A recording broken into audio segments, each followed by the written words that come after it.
วันนี้เป็นวันวิสาขมาสเดือน3 เพ็ญเราเคยทำกันมาทุกปีวิสาขะและก็ถึงเดือน6จะวิสามาฆมาสเดือน3 เพ็ญเรียกมาฆมาสเดือน6ผิดเรียกวิสาขมาสเคยทำมาทุกปีแล้วก็มีวันสัญหาอีกทีหนึ่งคือเข้าพรรษาก่อนเข้าพรรษาวันหนึ่งทั้ง3 การ3 เวลาที่เราบูชานั้นก็บูชาถึงคุณพระพุทธธรรมประสงค์ทั้ง3 อย่างด้วยกันนั้นวันในที่ท่านพูดถึงเรื่องมาคะเรียกว่าจตุรงคสันนิบาตรวมความแล้วก็พระพุทธธรรมประสงค์เหมือนกันนะครับวันวิสาขะคือวันตรัสรู้วันประสูติวันพระนิพพานก็วันเดียวกันนั่นกล่าวถึงพระพุทธเจ้าโดยเฉพาะแต่ก็กล่าวถึงพระพุทธธรรมประสงค์เหมือนกันเหตุนั้นในที่นี้ยังไม่ได้พูดถึงเรื่องมาฆมาสและวิสาขมาสและสันทาบูชาจะพูดถึงต้นตอของเหตุเป็นมาทั้ง3 การนั้นคือว่ากล่าวถึงต้นเหตุที่ให้เกิดใน3 การนั่นแหละพุทโธธัมโมสังโฆจาตินานาโหนตัมปิวัตถุโตอัญญมัญญาวิโยขาวะเอกีภูตัมปนัสโตบุตโธธรรมัสสโปเทตาธัมโมจักสังเคททายิโตสังโฆพุทธสัจอิเกตังรัตนตยังเรียกว่าพระรัตนตรัยพระพุทธเจ้าพระธรรมพระสงฆ์พูดโดยอาการโดยวัตถุเป็นแต่ละอย่างคือพระพุทธเจ้าได้ตรัสรู้ได้แก่ปสิทธาราชกุมารความเพียรบารมีจนได้สำเร็จเป็นพระพุทธเจ้าพระธรรมคือคำสอนของพระพุทธเจ้าที่ท่านเทศนาไว้พระสงฆ์คือผู้ปฏิบัติตามเห็นรู้จริงเห็นจริงตามพระพุทธเจ้าเรียกว่าพระสงฆ์อันนี้เป็นส่วนวัตถุคือเป็นบุคคลและเป็นอันไปเนี่ยเป็นส่วนๆออกไปแต่ว่าพูดโดยสรุปโดยเนื้อความแล้วอันเดียวกันพระพุทธเจ้าแต่เป็นพระพุทธเจ้าเพราะได้ตรัสรู้ประธรรมพระสงฆ์จะเป็นองค์สาวกของพระองค์ก็ปฏิบัติตามพระธรรมตกลงว่าพระธรรมเป็นใหญ่กว่าพระพุทธกว่าพระสงฆ์เกี่ยวเนื่องทั้งเรื่องกันและกันอันนี้เนื้อความโดยเฉพาะถ้าจะขยายเนื้อความจะจับหลักให้ดีนั่นแหละจับหลักเบื้องต้นให้ดีคือพระพุทธจะทำพระสงฆ์จับหลักให้ดีตอนนี้แหละพระพุทธเจ้าที่เรียกว่าอิติปิโสภควาอรหังสัมมาสัมพุทโธ มีคุณอย่างนี้อย่างนี้พระพุทธเจ้าอิติปิโสด้วยประการอย่างนี้พระขวาท่านเป็นผู้มีส่วนอะไรพระพุทธเจ้าองค์นี้ตรัสรู้ก็มีส่วนหนึ่งซึ่งจะเป็นผู้ได้รับเป็นสัมญาว่าพระพุทธเจ้ามีส่วนสัมพันธ์เกี่ยวข้องกันได้ตรัสรู้แล้วก็เป็นพระพุทธเจ้าองค์หนึ่งเรียกว่าได้ส่วนได้รับมูลมรดกอันนั้นจึงเรียกว่ามีส่วนอรหังสัมมาอรหังก็แปลว่าพูดไกลจากกิเลสสัมมาสัมพุทโธตรัสรู้เองชอบวิชาจรณะสัมปันโนวิชาคือวิชา3วิชา8วิชา3ผู้เพนิวาสนุสติญาณ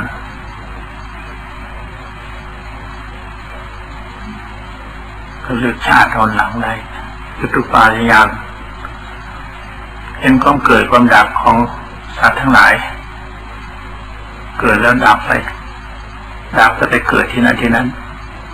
เรียกว่าจตุปาทญาณอาสวัคยญาณ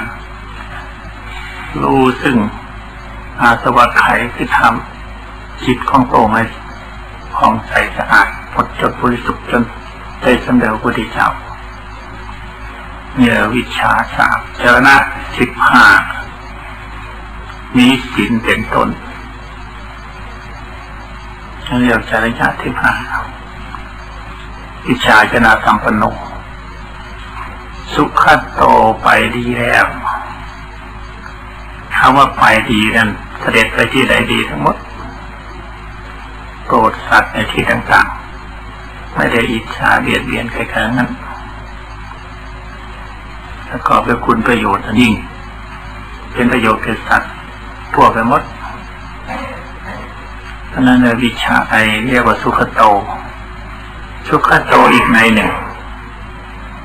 แปลว่าผู้ไปดีแล้วคือพระองค์เสด็จสู่พระนิพพานเรียกว่าไปดีเสด็จมาสู่โลกนี้ก็เรียกว่ามาดีไปนิพพานก็เรียกว่าไปดี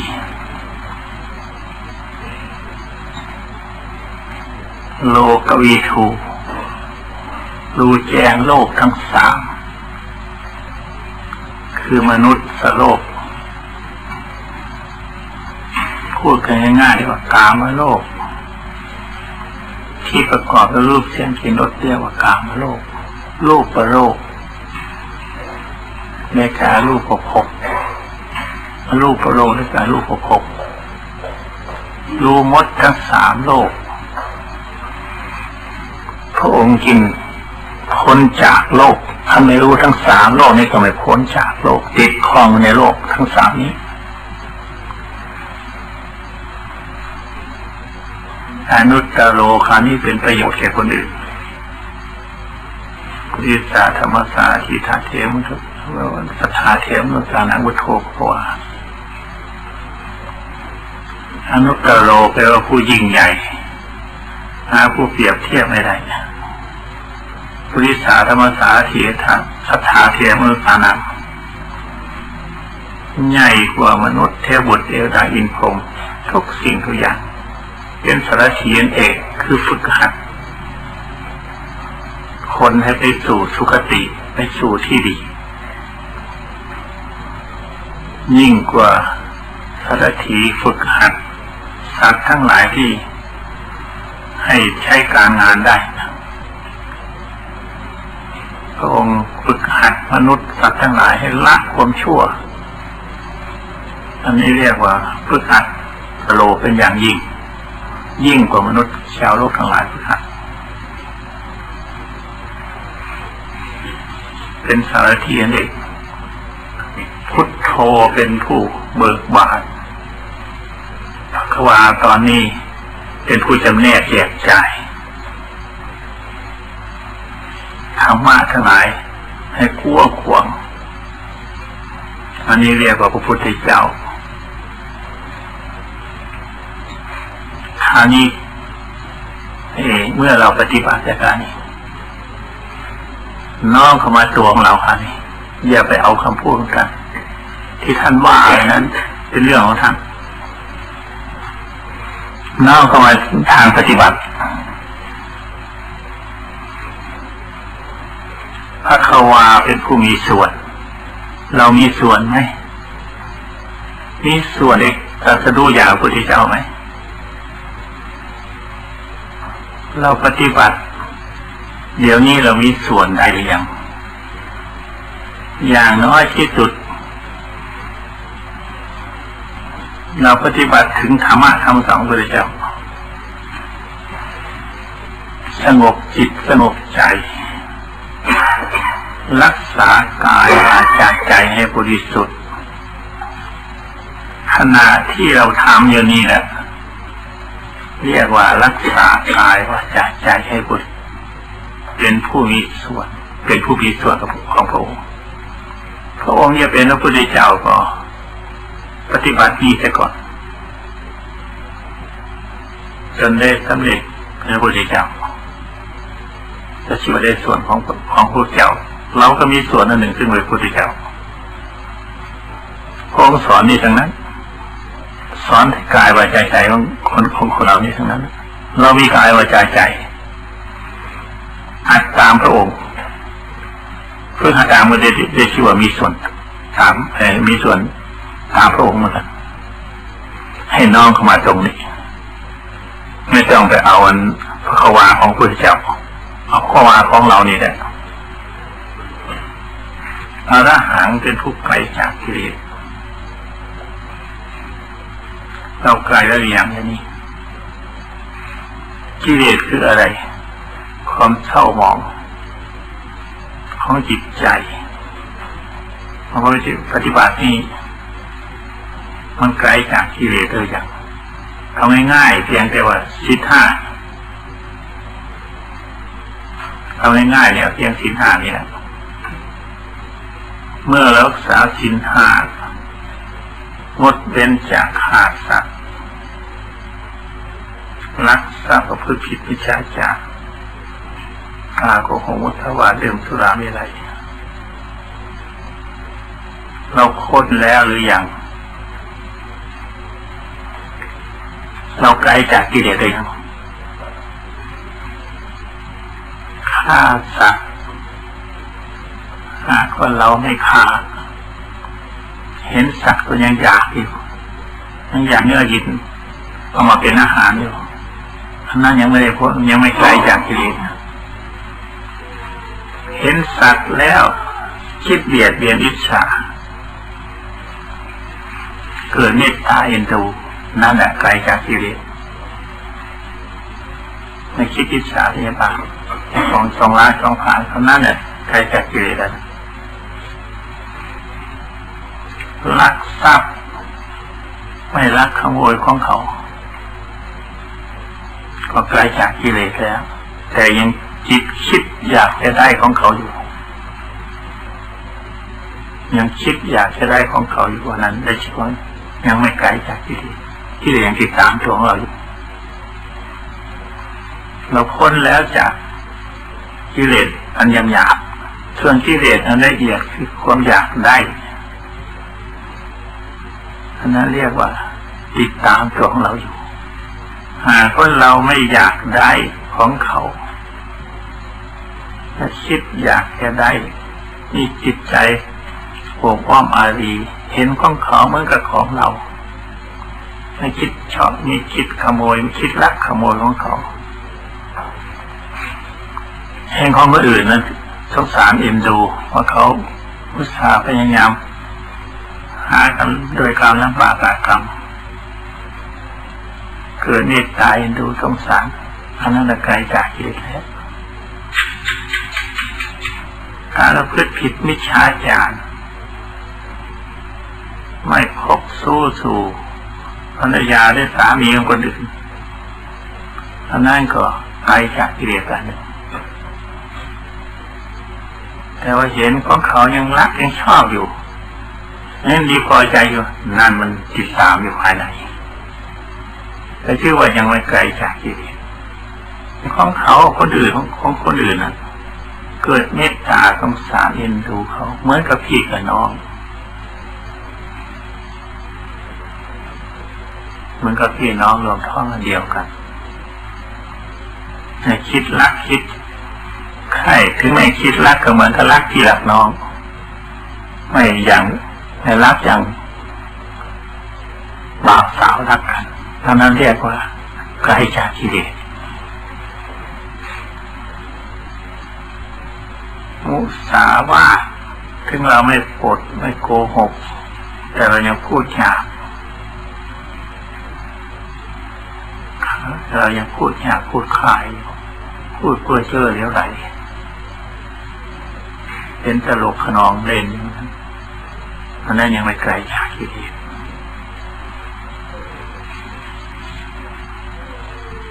เราพูดสุดซื่อสัตย์สุจริตตรงไปตรงมาเห็นยังไงว่างั้นเข้าใจยังไงพูดอย่างนั้นความจริงใจของเรามีอย่างไรพูดออกไปอย่างนั้นอันนั้นเรียกว่าไกลจากกิเลสดื่มสุราเมรัยคนเราก็มันมัวเมาอยู่แล้วลุ่มหลงอยู่แล้วยิ่งไปเพิ่มความหลงเขาอีกอันนั้นได้ชื่อว่าไม่ไกลจากกิเลสหากว่าเราไกลจากกิเลสแล้วเราไม่กล้าดื่มเราละเป็นได้ไม่มัวเมาประมาทอันนี้เรียกว่าไกลจากกิเลสเอาศีลห้าเป็นเครื่องวัดไม่ต้องเอาอื่นไกลเอาศีลห้าเป็นเครื่องวัดคำว่าไกลจากกิเลสไม่เอาของพระพุทธเจ้าวัดอยากเอาศีลห้าวัดอย่างอธิบายมานี่แหละอยากไกลจากกิเลสก็ทำมันไปอย่างที่ว่านี่ก็แล้วกันถ้าหังไอ้สมาธิพุทโธตรัสรู้เองเราปฏิบัติตรงไปธรรมะยิ่งปรากฏเกิดขึ้นในใจของตนโดยที่ไม่ได้นึกคิดหากเกิดขึ้นมาด้วยสมาธิภาวนาอันนั้นเรียกว่าสมาธิพุทโธของเราเมื่อเกิดขึ้นมาแล้วจิตใจก็เบื่อผ่องใสของมันเกิดขึ้นมายังไม่เคยเกิดขึ้นแต่ก่อนความรู้อันนั้นไม่เคยมีอย่างที่เขาพูดกันว่าหลงบางอ้อนน่ะอ้ออย่างนี้หรอธรรมะเป็นอย่างนี้หรอเห็นอย่างนี้หรอยังเรียกว่าธรรมะของเฉพาะส่วนตัวมันเรียกว่าสมาธิพุทโธวิชชาจรณะสัมปันโนเราปฏิบัติเฉพาะสงบเงียบอย่าไปขนองกายขนองวาจาขนองใจพระพุทธเจ้าท่านสอนอย่างนั้นของพระพุทธเจ้าท่านลึกสุขุมมากแต่ของเราเพียงแค่นี้ก็พอวิชาญาณสัมปันโนสุขโตไปในสถานที่ใดไม่ทะเลาะวิวาททุ่มเทียงซึ่งกันและกันไปดีไม่ให้เกิดประโยชน์แก่บุคคลทั่วไปเรามีแค่นี้แหละสุขโตเรามีเพียงแค่นี้แหละเกิดเอ็นดูสงสารเมตตาปราณีแก่ผู้แก่คนสงเคราะห์สงสารช่วยเหลือซึ่งกันและกันอันนี้แหละสุขโตของเราเพียงแค่นี้ก็พอโลกวิถูเป็นของยากอยู่ที่จะรู้แจ้งถึงโลกทั้งสามเราจะรู้แจ้งได้เพียงว่า โลกอันนี้เป็นทุกข์โลกอันนี้เดือดร้อนแล้วเกิดมาทุกๆคนล้วนจะต้องตายด้วยกันทั้งนั้นให้เห็นเพียงแค่นี้ก็พอแล้วของที่แล้วเกิดมาต้องตายแล้วเอาอะไรใส่บ้างไม่มีอะไรเหลือหรอกแม้แต่ร่างกายก็เผาทิ้งเมื่อเป็นเช่นนั้นแล้วรู้แจ้งโลกนั้นแล้วรักษาใจของตนให้ดีทำใจให้สงบเมื่อใจลงสงบแล้วของนั้นจะไม่มีปรากฏแก่ตัวของเราไม่มีปรากฏเลยในที่นั้นลงปัจจุบันอนาคตอดีตอนาคตไม่มีอย่างในขณะนี้แหละถ้าหนีจากบ้านจากเรือนมาการงานธุระทั้งปวงหมดเรามาอยู่ไปหยุดเดียวนี่แหละหมดเลยไม่มีเขาได้ไม่หมดเรื่องให้หลงอย่างนี้จึงเรียกว่าโลกวิถูรู้แจ้งโลกถ้าหากเรามัวเมาอยู่ลงติดข้องพัวพันนั่นนี่อยู่ไม่รู้แจ้งโลกไม่เห็นตามเป็นจริงอันนั้นยังไม่ทันรู้แจ้งถ้ารู้แจ้งแล้วไม่หลงรู้ไม่แจ้งมันนี่ก็หลงสิ่งทั้งปวงหมดถ้ารู้แจ้งแล้วเห็นทุกสิ่งทุกส่วนแล้วหมดเรื่องสงสัยมันไม่หมดทันทียังค่อยสงสัยเนี่ยมันยังก็ติดข้องผูกพันอันนั้นเนี่ยยังไม่ทันรู้ก่อน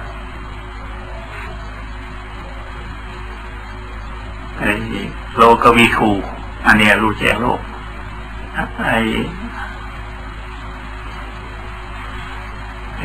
อธิบายวันนี้เอาทีนี้ไปก่อนอธิบายธรรมะยังไม่ทันหมดเรื่องพระธรรมพระสงฆ์ยังไม่หมดเรื่องมีหัวข้ออธิบายที่ว่าต้นตอให้เกิดวันทำวิสาขะก็ดีมาฆะก็ดีอาจารย์หาคือเข้าพรรษาวันอาจารย์หาคือวันที่พระพุทธเจ้าเทศนาก็ดีมันออกมาจากที่ทั้งนั้นเนี่ยออกมาจากพระพุทธธรรมประสงค์ในทั้งนั้นเนี่ยอธิบายตรงนี้สักก่อนนี้เราให้ตั้งใจอุทิศกายวาจาใจของเรานี่แหละบูชาคุณพระพุทธพระธรรมพระสงฆ์บูชาทั้งหมดเลยกายวาจาใจมอบไว้หมดกายมันจะเจ็บจะป่วยจะเมื่อยอะไรต่างๆก็มอบถวายพระพุทธธรรมพระพุทธพระธรรมสงฆ์วาจาก็เหมือนกันมันอยากพูดอยากคุยอะไรต่างๆมอบถวายพุทธธรรมประสงค์ใจมันคิดนึกอะไรต่างๆปรุงแต่งอะไรต่างๆถวายจะเป็นพุทธบูชาธรรมบูชาสังฆบูชาหมดเรื่องไม่ใช่ตัวของเราของบูชาหมดเหมือนกับเราบูชาดอกไม้พระพุทธรูปเราบูชาแล้วก็เด็กเอาคืนไว้อีกดอกไม้ที่เอาไปบูชานะคือเด็ดออกไปจากต้นมาแล้วติดต่ออีกกายวาจาใจของเราก็เหมือนกันเอาบูชาแล้วไม่กังวลเกี่ยวของยังเหลือไอ้จิตผ่องใสสะอาดจิตนั้นน่ะจะได้เป็นพระพุทธเจ้าพระธรรมพระสงฆ์อย่างอธิบายให้ฟังเราเอาพุทโธเป็นสรณะที่พึ่งนึกพุทโธในใจเป็นคำบริกรรมเอานั้นเป็นจุดสำคัญถ้าหากว่ามีพุทโธมันไม่มีที่ตั้งพอพุทโธนั้นตั้งจิตไว้ตรงนั้น ไม่ออกนอกจากพุทโธอันออกนอกออกไปนั้นเรียกว่าอบูชาคุณนั่นเสียให้ตั้งอยู่ในเฉพาะพุทโธเท่านั้นจิตอันเดียวเท่านั้นอธิบายให้ฟังถึงเรื่องหลายครั้งหลายคราวแล้วจิตอันหนึ่งใจอันหนึ่งจิตนั้นบูชาพระรัตนตรัยเสียที่มันคิดมันนึกมันสูงมันตายมันปรุงมันแต่งเอาไว้ที่ใจนะใจนั่นคือเอามันอยู่ตรงกลางมันตั้งอยู่ตรงกลางนะไม่ได้คิดได้นึกแต่ความรู้สึกเฉพาะตัวเองไม่คิดไม่นึกอะไรเลยเอาตัวนั้นเอาไว้ให้มันอยู่ตรงนั้นก่อนอยู่ไปนานนะมันให้แกรู้ตัวมันเองหน่อยนานๆเนี่ยให้แกเกิดความรู้ความฉลาดอย่างนี้มันรู้แต่นอกมันไม่รู้ภายในรู้แต่ความคิดมันคิดมันนึกกันเรียกว่ามันปรุงมันแต่งเรียกว่าความรู้แต่ความรู้ภายในมันไม่มีคือรู้สึกหยุดเฉพาะตัวใจนั้นไม่มีแต่นั้นความรู้มากมันจะไปยากที่จะรวมมาเป็นหนึ่งออกไปได้ที่มันรู้มากกันนั้นมันจิตพัวพันเกี่ยวข้องในเรื่องทั้งปวงหมดไม่ใช่ของสละธรรมะแท้เป็นของสละที่จะสละได้มันต้องลงไปถึงใจไม่มองเห็นสิ่งที่ดีที่ชั่วสิ่งที่ผิดที่ถูกองค์ยังแบกว่ายเขาไปสอนให้เห็นของใสกระจ่างแยกขึ้นมาสอนเทวดาสอนอินทร์สอนพรหมก็เช่นเดียวกันพวกเทวดาพวกจิตพวกพรหมมันค่อยบอกว่าหน่อยยังชั่วมนุษย์เนี่ยแสนยากที่สุดแต่ว่ายากก็ตามเถอะถ้ามันไม่ยากอย่างนั้นพระองค์ก็ไม่มาสอนสิ่งที่ยากนั่นแหละมนุษย์จะเป็นของสอนยากจึงมาเกิดในมนุษย์จึงมาบัดขึ้นในมนุษย์นี่แหละสอนมนุษย์อันก็ยังยากนี่แหละให้ละความชั่วได้เมื่อละชั่วได้แล้วก็ละได้เด็ดขาดความสามารถกล้าหาญยิ่งกว่าเทพบุตรเทวดาคนทำชั่วทำผิดนั่น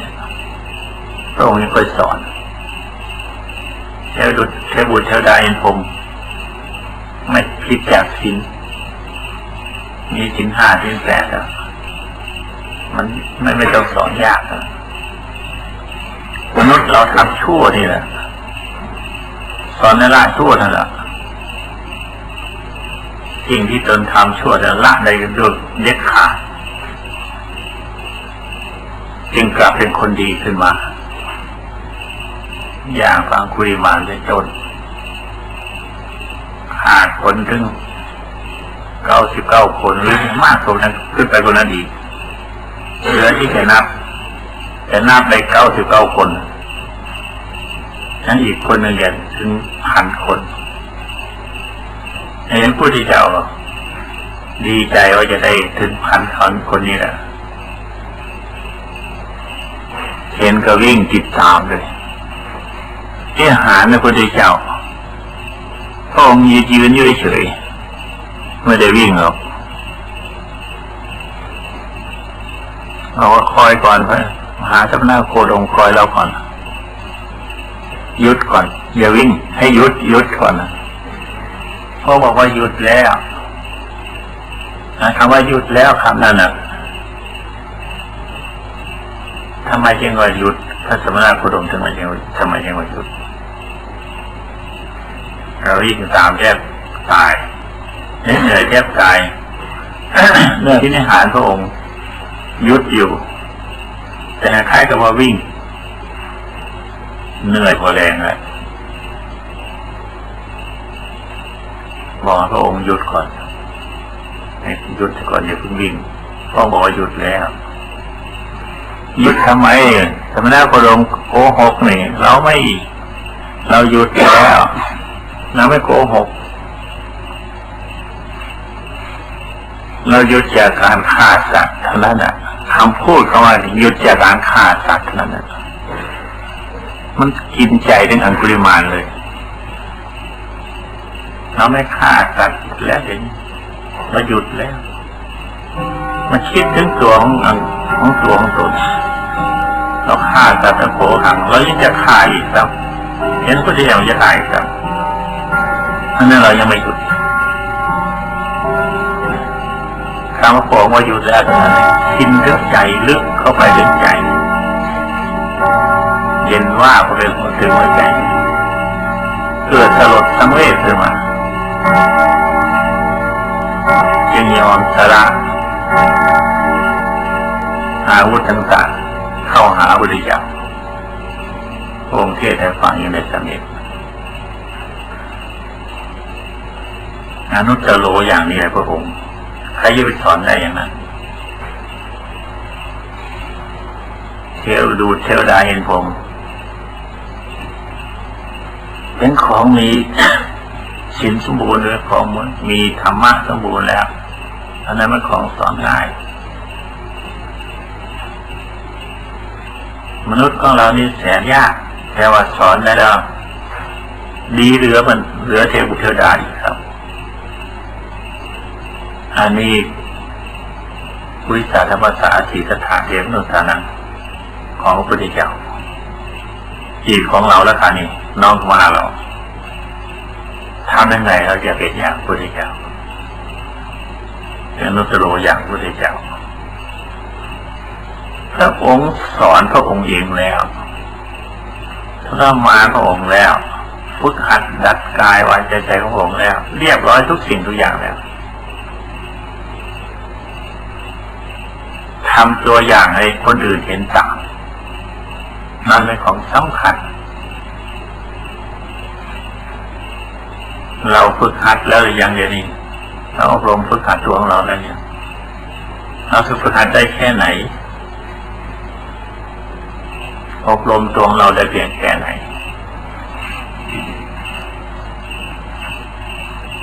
อันนั้นเป็นเรื่องของพระพุทธเจ้าเอาเรื่องของเราครั้งนี้พระองค์ก็ฝึกหัดกายวาจาใจนี่แหละศีลสมาธิปัญญานี่แหละไม่ได้ฝึกหัดที่อื่นหรอกฝึกหัดตัวของพระองค์ศีลของเราสมบูรณ์แล้วอย่างสมาธิของเราแน่นแฟ้นอะไรอย่าง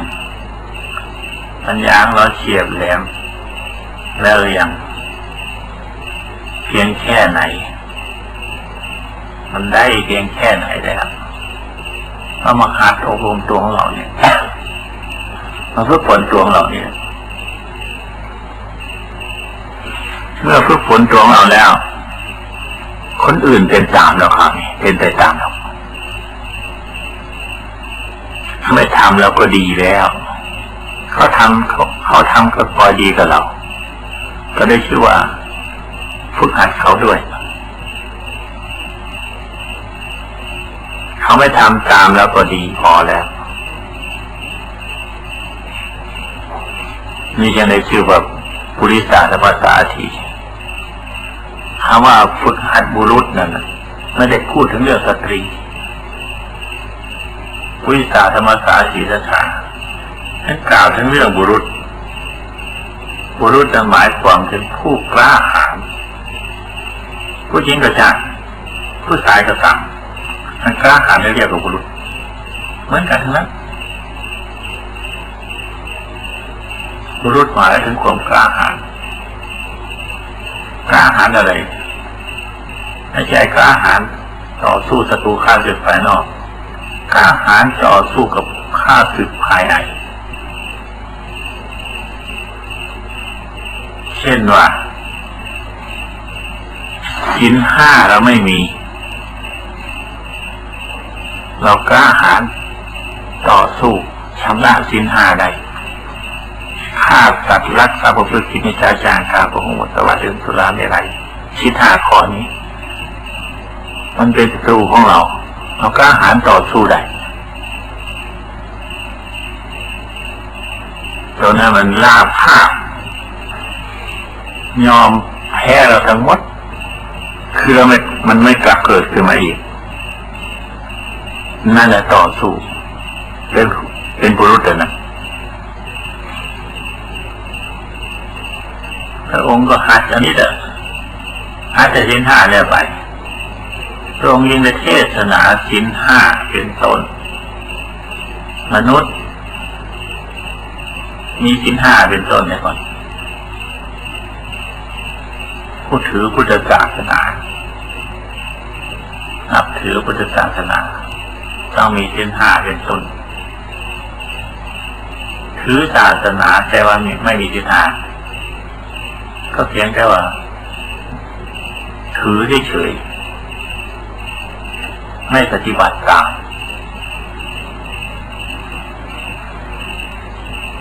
ความถือนั่นน่ะถือได้หรอก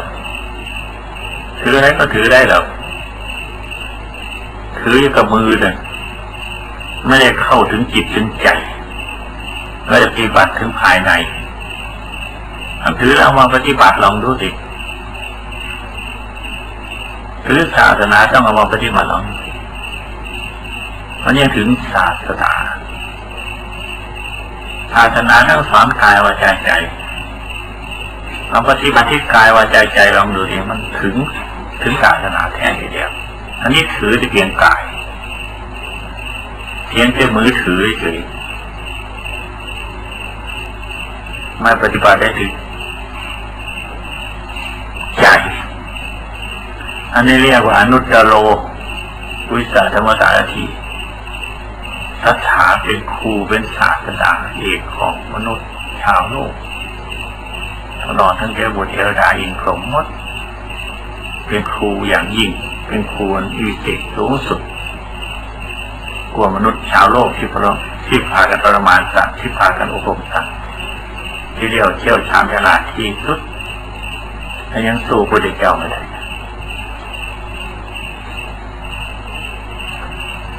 พุทโธอันนี้เบิกบานนะครับ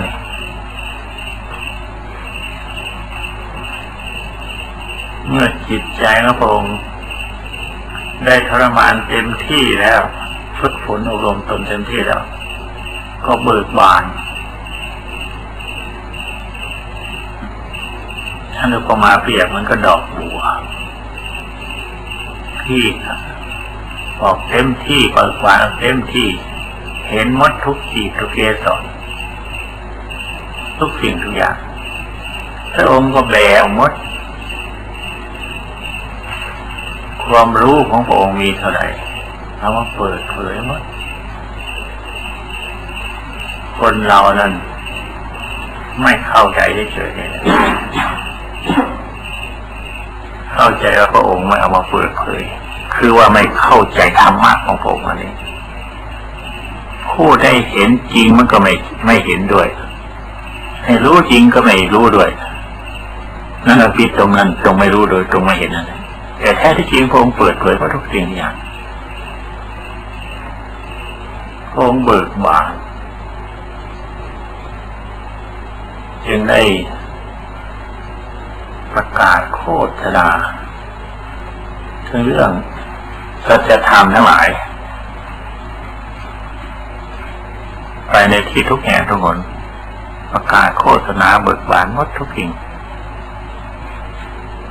พระองค์ไม่มีปกปิดกับว่าท่านหลวงพ่อมาเปรียบเหมือนกับคนที่กำของไว้ในมือแล้วแบออกหมดเห็นหมดทุกสิ่งทุกอย่างพูดอย่างง่ายๆก็อย่างไรเรื่องศีล 5นี่แหละไม่ปกปิดไม่ปกปิดเลยฆ่าสัตว์ไม่ต้องปกปิดว่าสัตว์ตัวนั้นตัวนี้บรรดาสัตว์ทั้งปวงหมดไม่ให้ฆ่าตัวมีชีวิตไม่ว่าญาติพี่น้องของเราหรือว่าของเราของเขาไม่ว่าทั้งนั้นน่ะ ไม่ฆ่าทั้งหมดฆ่าแต่บาปมันเป็นบาปนั่นแหละมันพระองค์ไม่ปกปิดทรัพย์ก็เหมือนกันถ้าพระองค์มันรักสิ่งใดก็ตามเถอะถ้าเจตนาตั้งใจจะรักแล้วนิดหน่อยก็เป็นรักถึงเขาไม่รู้ก็เรียกว่ารักเรียกว่าขโมยของเขาถ้าผิดไม่ใช้จานก็เหมือนกันกราบของมุสาวาทดื่มสุราไม่ไรเหมือนกันถ้าเจตนาตั้งใจจะล่วงละเมิดในสิกขาบทนั้นแล้วเป็นนั้นว่าผิดทั้งหมดเนี่ยไม่ปิดบังอย่างนี้ เบิกบานอย่างนี้กว้างขวางกระจายไปด้วยประการอย่างนี้พุทโธแปลว่าผู้เบิกบานในพระทัยของพระองค์ยิ้มแย้มแจ่มใสตลอดเวลาไม่มีการเศร้าหมองพระมหาเปรียบดังว่าพระจันทร์ที่ใสส่องสว่างเต็มที่ในวันเดือนเพ็ญถึงมีเมฆหมอกกำบังมันก็มืดจนแต่หมอกแต่เมฆแต่ดวงจันทร์ยังใสสว่างตามเลยเมื่อเมฆบอกพ้นไปแล้วมันก็ใสอยู่ตามเดิมนั่นเรียกว่าพุทโธพระควาและการจำแนกแจกจ่ายทำทั้งหลายจำแนกแจกจ่ายไปหมดทั้งจะศีลที่ละไปศีล5 ข้อนี่แหละแจกให้ไปคนใดจะรักษาศีล5ก็แจกออกไปคนใดจะรักษาศีล8ก็แจกออกไปคนใดมีความสามารถรักษาศีล7ศีล5ก็แจกออกไปศีล10เป็นอย่างนั้นศีล220 47เป็นอย่างนั้นศีล5เป็นศีล8เป็นอย่างนั้นแม้ที่สุดนั่นจะทำทานยินดีพอใจอย่างนั้นทำบุญอย่างนั้นเรื่องสายทายอย่างนั้นได้บุญอย่างนั้นอธิบายออกไปหมดแจกออกไปหมดพระองค์แจกออกไปเอาไปให้แต่ละคนละคนผู้ใดมีความสามารถอย่างไรก็ให้รับเอาอย่างนั้นพระองค์ไม่ตนีพระองค์ไม่หวงแหนแต่เอาผู้รักนั้นจะรับหรือไม่รับก็แล้วแต่บุคคลผู้จะเอาผู้เอามากก็ได้มากผู้เอาน้อยก็ได้น้อยเรียกว่าพระควาเป็นผู้แจกผู้จ่ายผู้ให้อัคคตาโลจะตถาคตาจารย์พระโมคคัญจารย์เป็นผู้สอนผู้บอกผู้กล่าวเฉยเมื่อให้ไปแล้วพระองค์ก็ไม่ได้ทวงเอาศีล5ศีล8ศีล10ก็ไม่ส่งเอาศีล227ก็ไม่ส่งเอาทำบุญทำทานรักษาการกุศลต่างๆพระองค์ก็ไม่ได้ทวงเอาไม่ได้ทวงเอาคืนมาให้คนนั้นเลยเมื่อคนนั้นได้แล้วคนนั้นก็เป็นคนดีคนนั้นก็ได้ชื่อว่าเป็นคนสุภาพเรียบร้อยทุกสิ่งทุกอย่างสมบูรณ์ด้วยเจริญในศีลสมาธิปัญญาเรียกว่าเจรณะครบบริบูรณ์คิดดูว่าถ้าหากว่าเรารับคำสอนของพระเจ้าได้ทันพระองค์แจกเรารับเอาได้กันจะรับเอาสักน้อยสักเล็กน้อยก็ตามเถอะศีล5นี่เอาหรือทำทานเอารับเอาจริงๆจัง เอาอันนั้นมาไว้จริงๆไงสอนแล้วทำทานการกุศลนั่นเองอะรับเอาไว้จริงๆจังปฏิบัติเป็นกิจวัตรศีล 5 ข้อนี่ก็รับเอาเป็นกิจวัตรจริงๆศีล 8ก็รับเอาเป็นกิจวัตรจริงๆไม่ขาดตกบกพร่องอุดมสมบูรณ์เลยด้วยศีลด้วยทานบ้านเมืองก็จะอยู่เย็นเป็นสุขไหมล่ะท่านหากว่ามีศีล 5 ศีล 8 ศีล 10สมบูรณ์บริบูรณ์จะสมบูรณ์บริบูรณ์เป็นสุขสบายไหมถ้ามาคิดว่าเมืองมนุษย์ของเราเนี่ยอาจจะเป็นเทวดาไปได้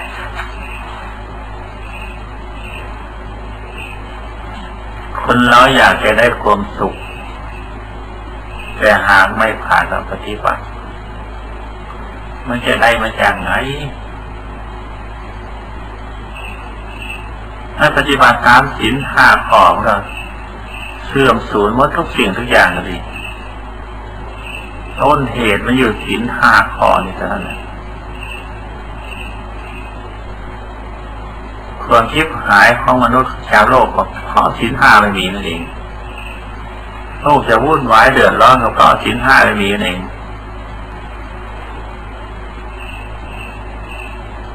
เมื่อศีล 5มีก็เกิดวุ่นวายและเดือดร้อนกันทุกอย่างยากนานนักเข้าก็เป็นสัตว์หันจะกลับ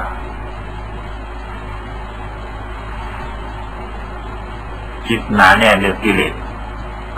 มันมีธรรมะเป็นเครื่องอยู่คือศีล 5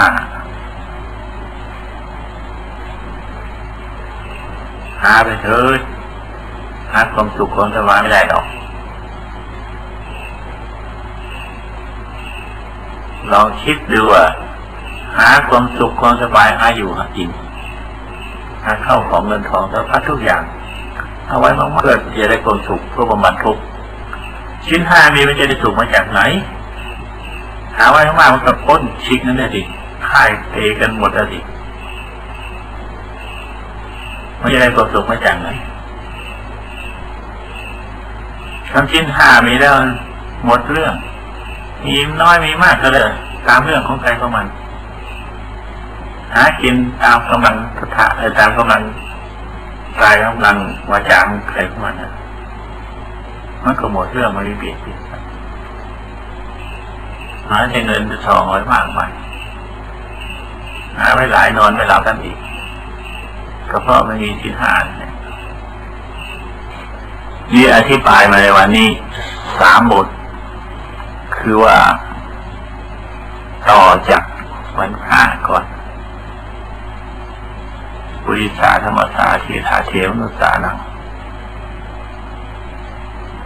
พระพุทธเจ้าเป็นศาสดาเอกฝึกหัดมนุษย์บุรุษชายหญิงตลอดทั้งเทวบุตรดาอินพรหมหาบุรุษคนหาสารถีไหนจะเปรียบเหมือนพระองค์ไม่ได้โทนผู้เบิกบานพระขวาผู้แจกจ่ายทางทั้งหลายแจกจ่ายแต่กับมือของใครของมันทุกคนผู้ใดเอามากก็ได้มากผู้ใดเอาน้อยก็ได้น้อยผู้มีศรัทธาแก่กล้าก็ได้มากผู้มีศรัทธาน้อยก็ได้น้อยพระขวาแจกจ่ายแจกปันสิ่งก็ไม่เลือกหนาใครมาปฏิบัติก็เรียกว่าแจกคนนั้นหมดเลยในเรื่องของแขนและส่วนตัวเราอธิบายวันนี้เพียงแค่นี้ครับทอดทิพย์ให้แม่ทำบาปกับกรรมให้อยู่หากิน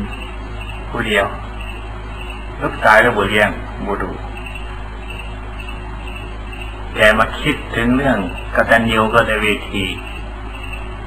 เรียนทำที่ว่ากตัญญูกตเวทีเลี้ยงพ่อเลี้ยงแม่มันก็มีบ่ทำนั้นนะทำนั้นนี่มันหายไปสิได้จะตายจะบ่ แกเข้าใจว่าธรรมมันต่างๆกตัญญูกตเวทีต่างๆแล้วแกเลยมาทำบุญหาได้หม้อข้าวแล้วก็หนีไปอยู่ในป่าจะก่อไฟเป็นรอบภูเขาหุงแกงคนทำบุญทำทานทักพี่ตายได้ก่อนมันเป็นอะไรเนี่ยไปทำบุญในป่าเวลาทำบุญแล้วก็ทิพย์มืดทั้งหม้อนั่นแหละบอกเอาละยังก็ทิพย์มืดไปทำบุญหาบุญกตัญญูกตเวทีในป่ามันเดือดร้อนเนี่ยพระอินทร์หาทั้งเรื่องพระอินทร์มาหาอย่างนี้เหนียงเหมือนกันเราทำบุญหาธรรมะที่ว่ากตัญญูกตเวทีมันตายไปที่ไหนทำบุญหาก่อนเราเลยโอ้ยมันตายหรอกยังอยู่นะกตัญญูกตเวทียังอยู่นะมันตายยังลูกใครมามันก็เลี้ยงบัวดูนี่มันก็เห็นเลี้ยงเห็นดูมันยังเงี้ยอยู่กินยังเด็ดมันยังมีรวยยังเด็ดโอ้ยไม่ให้กิ่วไม้ยังไงยังไม้หรอกมันนี่ก็ยินเลยไป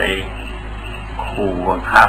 ให้ลูกยินได้มันทำไมบัวเลี้ยงพ่อเลี้ยงแม่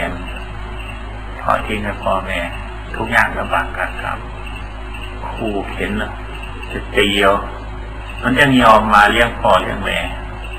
นี่กลับคือมาเลี้ยงแล้วอันนี้ตีนะบอกว่ามาแล้วมันตายไปไหนบุญนั้นมันกตัญญูกตเวทีมันตายหรอกเดี๋ยวนี้มันไปอินไม่ซ้อยทีไม่ซ้อยคนออกมันจังว่าทอดทิพย์หมดแล้วไปสงบ